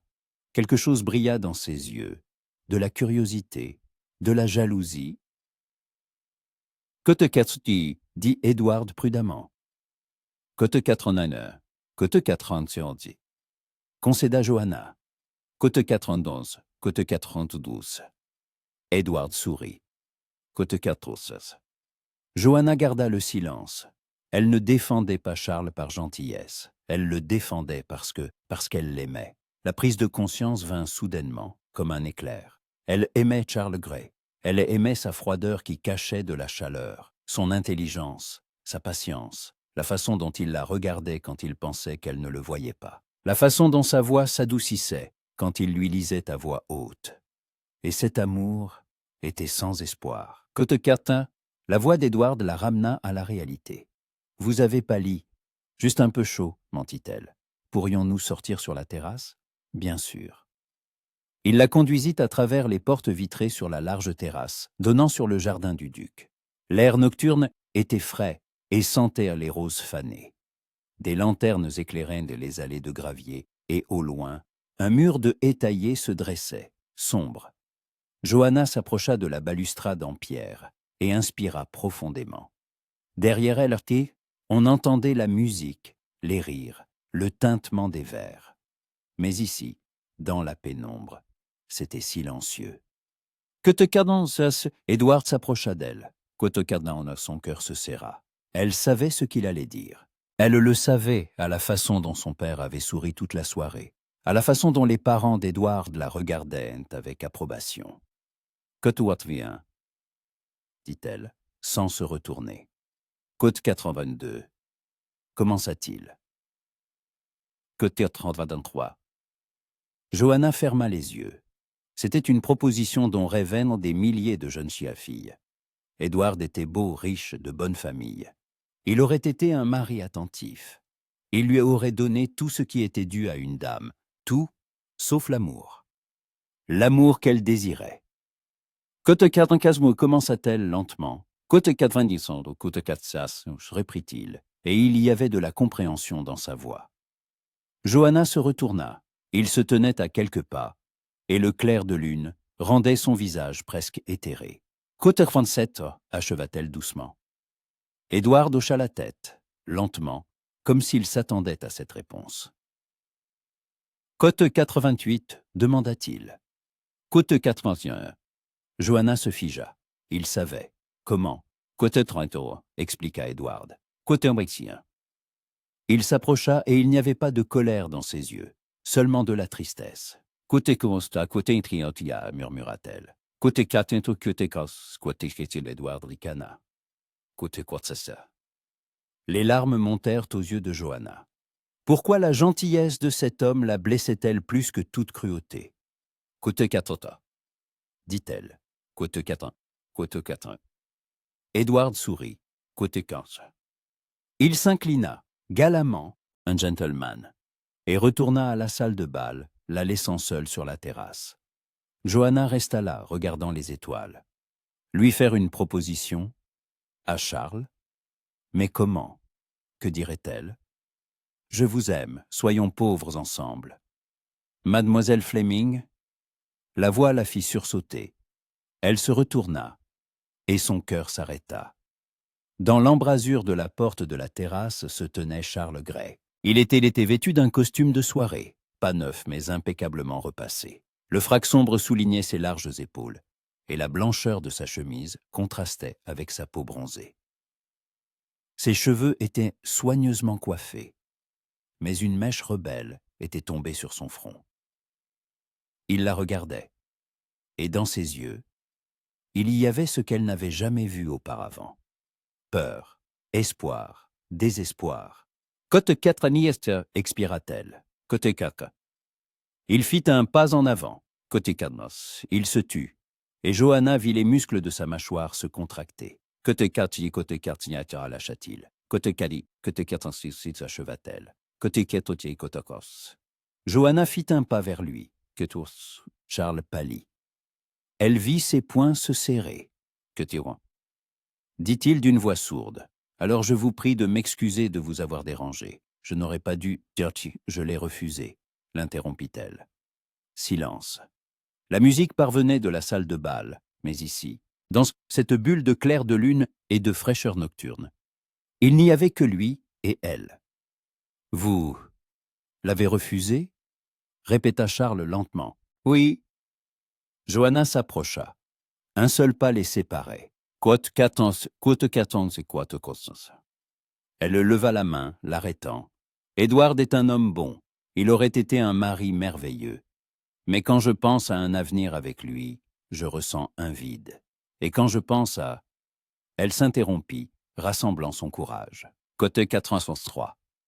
Charles la regarda, et dans ses yeux, quelque chose d'immense, d'incontrôlable, tourbillonnait. Côté 464. Dit-il d'une voix rauque. Je ne peux rien vous donner. Ni titre, ni richesse, ni... Je n'ai pas besoin de titre. L'interrompit-elle. Côté 467. Côté 468. Côté 469. Johanna fit un pas de plus. Quelques centimètres les séparaient maintenant. Côte 470. Côte 461. Sa voix se brisa. Côte 472, demanda-t-elle. Côte 460. Il la regarda longtemps, si longtemps qu'elle commença à perdre espoir. Et puis sa main se leva, toucha sa joue, tendrement, presque avec révérence. « Je vous aime », murmura-t-il. Follement, désespérément, impossiblement. Dès l'instant où je vous ai vu enrouler votre tresse autour de votre doigt, quand vous êtes concentré. Dès l'instant où j'ai entendu votre rire. J'aime votre esprit, votre fierté, votre force. J'aime la façon dont vous battez sans jamais abandonner. J'aime... Elle ne le laissa pas finir. Elle se hissa et l'embrassa. Ce n'était pas le baiser timide sur la joue d'il y a cela une semaine. C'était un vrai baiser, passionné, désespéré, plein de tout ce qu'ils avaient retenu ces dernières semaines. Ses mains glissèrent vers sa taille, l'attirant plus près, et ses doigts s'enfoncèrent dans ses cheveux, défaisant sa coiffure soignée. Le monde disparut. Il ne resta que 2 personnes qui s'étaient trouvées contre toute attente. Quand ils se séparèrent enfin, tous 2 étaient essoufflés. Charles pressa son front contre le sien, et elle sentit son souffle sur ses lèvres. « Qu'avons-nous fait » murmura-t-il. « Ce que nous aurions dû faire il y a longtemps » répondit-elle. Votre père, nous nous en sortirons. Johanna lui prit la main. Ensemble. Il serra ses doigts, et dans ce geste, il y avait une promesse. Ils ne savaient pas ce qui allait se passer ensuite.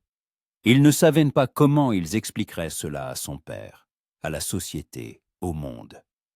Mais à cet instant, sous les étoiles, au clair de lune, cela n'avait pas d'importance.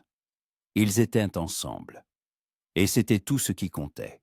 L'aube les surprit dans la bibliothèque du manoir des Fleming. Ils étaient rentrés du bal après minuit.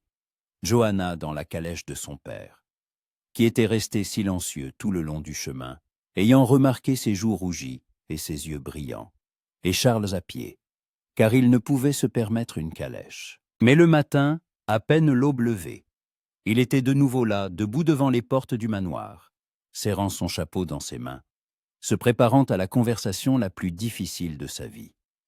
Monsieur Fleming le reçut dans son bureau, une pièce sombre, meublée de meubles massifs en acajou, où flottait une odeur de tabac et de vieux cuir de relure.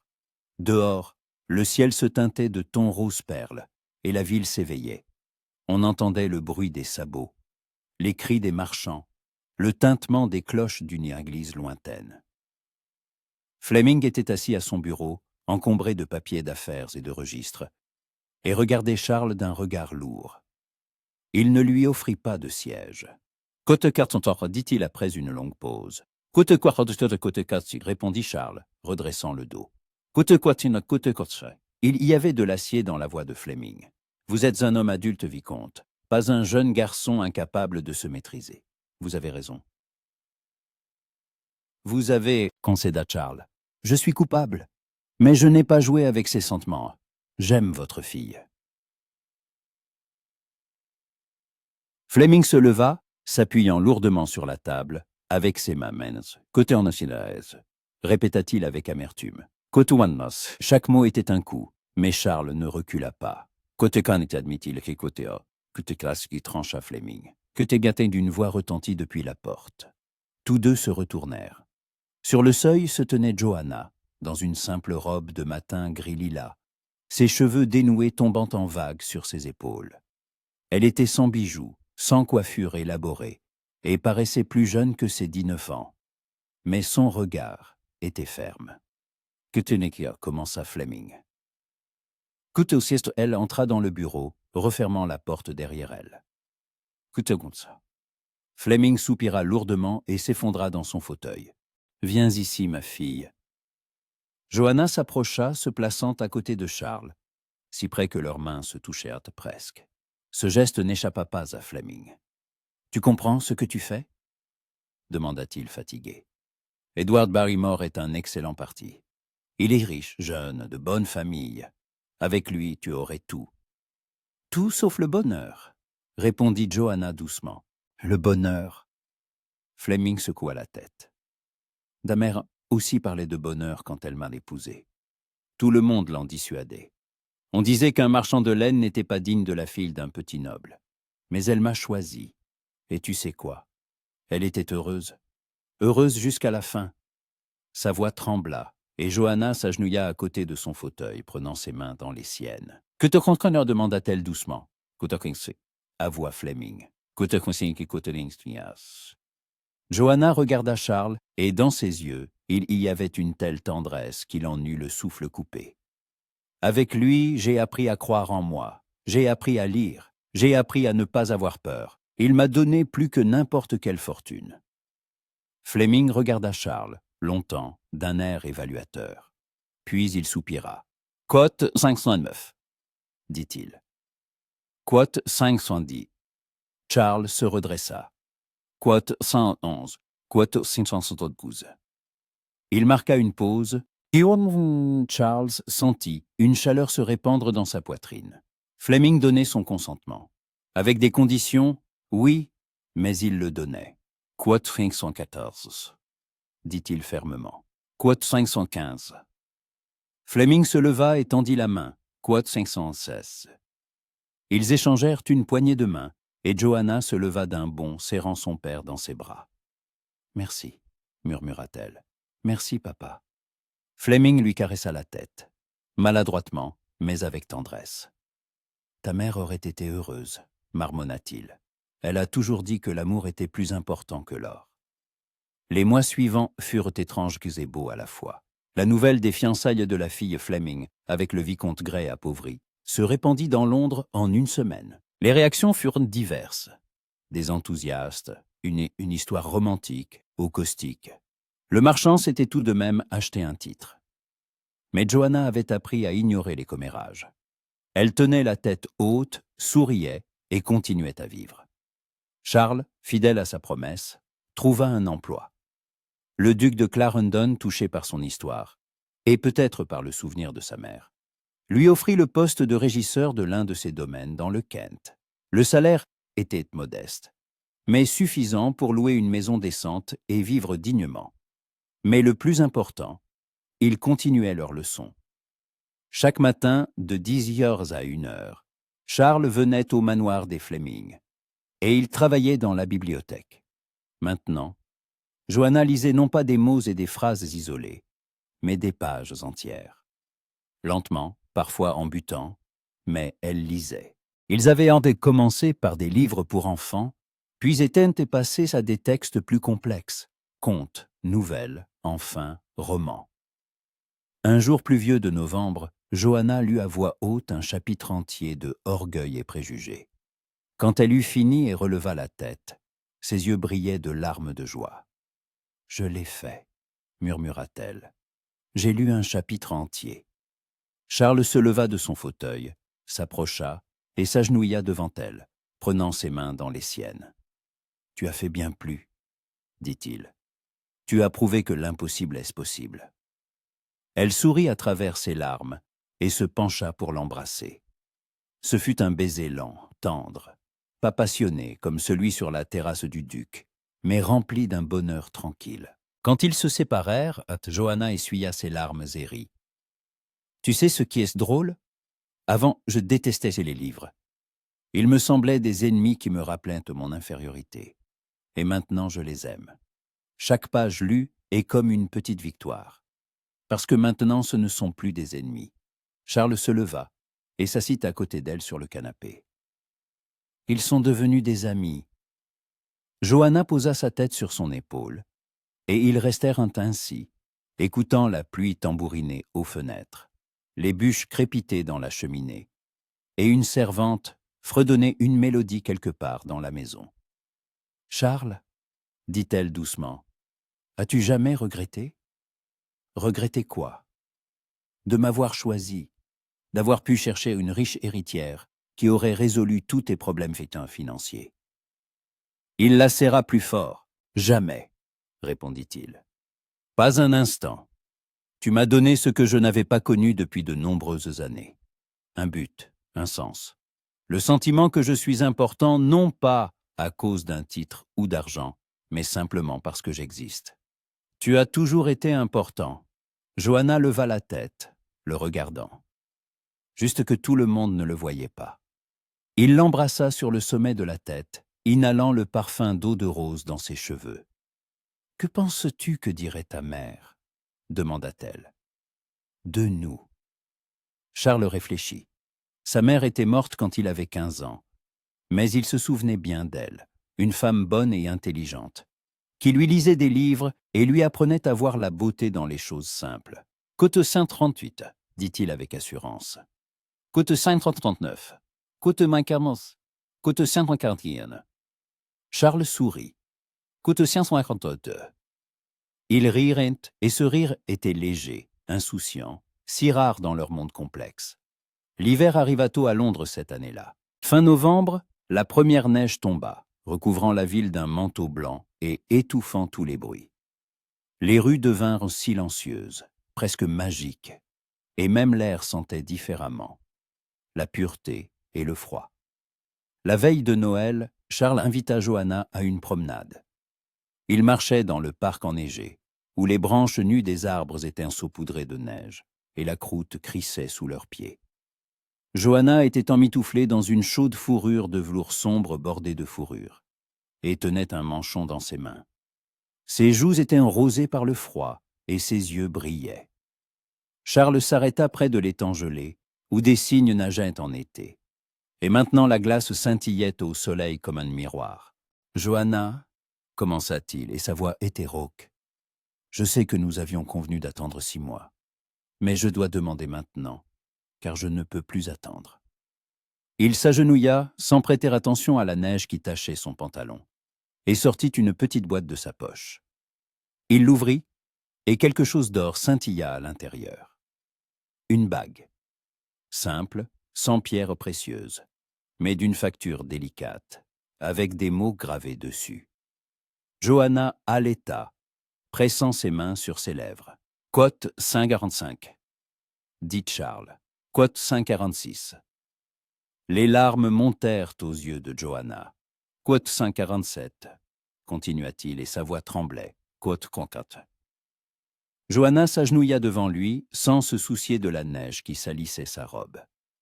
Elle prit son visage dans ses mains et l'embrassa, passionnément, désespérément, comme si elle voulait mettre dans ce badet tous les mots qu'elle ne pouvait prononcer. « Oui, » murmura-t-elle, quand leurs lèvres se séparèrent. « Oui, 1000 fois, oui. » Il lui passa la bague au tiaoduit et elle s'ajusta parfaitement, comme si elle avait été créée pour elle. Ils restèrent net assis dans la neige, enlacés, sans prêter attention au froid ni aux rares cils passants qui souriaient en les regardant. « Côte 551 » répéta Johanna, regardant la bague. « Côte 552 »« Côte 553 » concéda Charles. « Côte 554 » Côte 555 » Johanna se serra contre lui. « Côte 566 » Ils restèrent ainsi jusqu'à ce que la neige recommence à tomber, de gros flocons doux, se déposant sur leurs cheveux, leurs épaules, leurs cils. La ville autour d'eux se taisait, se préparant à Noël, et au loin, on entendait des cloches. Le mariage eut lieu au printemps, lorsque Londres était inondée de fleurs, et que l'air était empli du parfum des lilas et des vergers de pommiers. La cérémonie fut modeste, dans la petite église Saint-Georges, où les parents de Johanna s'étaient mariés. Seuls les proches étaient présents. Monsieur Fleming, le duc de Clarendon et sa famille, quelques amis de Charles et, à la surprise de tous, Edward Barrymore, qui vint les féliciter avec un sourire sincère. Johanna était vêtue d'une robe de soie crème, simple mais élégante, sans ornement superflu. Ses cheveux étaient relevés en une coiffure grecque, et des fleurs naturelles y étaient tressées, des muguets et des roses blanches. Elle tenait un bouquet des mêmes fleurs et rayonnait tellement que tous les présents ne pouvaient détourner le regard. Charles se tenait à l'autel dans un costume sombre, et quand Johanna entra dans l'église au bras de son père, ses yeux se remplirent de larmes. Il n'en avait pas honte. Cette femme était devenue son salut, son espoir, son avenir. Le prêtre prononça les vœux, et ils les répétèrent après lui, fermement, avec assurance, se regardant dans les yeux. Lorsque Charles embrassa sa mariée, tous les présents s'agitèrent, et quelqu'un même frappa des mains d'émotion. Mais ils n'entendirent en rien, il n'y avait qu'eux, et la promesse qui les liait pour toujours. En sortant de l'église, Johanna s'arrêta, voyant à la porte une silhouette familière. Une femme âgée en robe simple, aux cheveux gris relevés sous une coiffe. Madame Harris, l'ancienne gouvernante qui avait tenté d'apprendre à Johanna à lire de nombreuses années auparavant et avait abandonné, la déclarant désespérée. La femme la regardait avec quelque chose qui ressemblait à de la honte. Côte 61. Commença-t-elle avec hésitation. Côte 62. Côte 63. Johanna sourit. Côte 564. Elle regarda Charles et il lui serra la main. Madame Harris hocha la tête, essuyant ses larmes, et s'éloigna. Et Johanna et Charles montèrent dedans la calèche décorée de fleurs qui les emmena vers leur nouvelle demeure, un cottage modeste mais confortable dans le Kent, où une nouvelle vie les attendait. 5 ans passèrent. Johanna Gray était assise dans la bibliothèque de sa maison, triant des lettres. Le soleil matinal se déversait par les hautes fenêtres, illuminant les étagères de livres, qui n'étaient plus des ennemis, mais des compagnons bien-aimés. Elle lut une lettre de son père. souriant à ses phrases un peu maladroites, mais chaleureuses. Cote 565. Elle posa la lettre et prit la suivante, d'une maison d'édition. Elle l'ouvrit, et son cœur battit plus vite. Chère Madame Gray, nous sommes ravis de vous informer que votre livre Quoth-Sedi a été accepté pour publication. Elle poussa un cri de joie, et Charles, alarmé, entra en courant dans la pièce. Qu'est-ce qui s'est passé? Le livre va être publié. Elle se leva d'un bond, l'étreignant. Mon livre va être publié. Charles la souleva, la fit tournoyer en riant. Je le savais, j'ai toujours su que tu étais écrivaine. Grâce à toi. Johanna toucha son visage. Tu m'as appris à lire. Et ensuite, j'ai appris à écrire. Et maintenant, tu aideras les autres, acheva-t-il. Ceux qui rencontrent le même problème, leur montrer que tout est possible. On frappa à la porte, et la nounou entra avec une fillette de 3 ans dans les bras. La petite fille était la copie de Johanna, les mêmes cheveux foncés, les mêmes yeux bruns. « Maman !» Elle tendit les bras. Johanna prit sa fille, la serrant contre elle. « Eleanor !» murmura-t-elle, l'embrassant sur le sommet de la tête.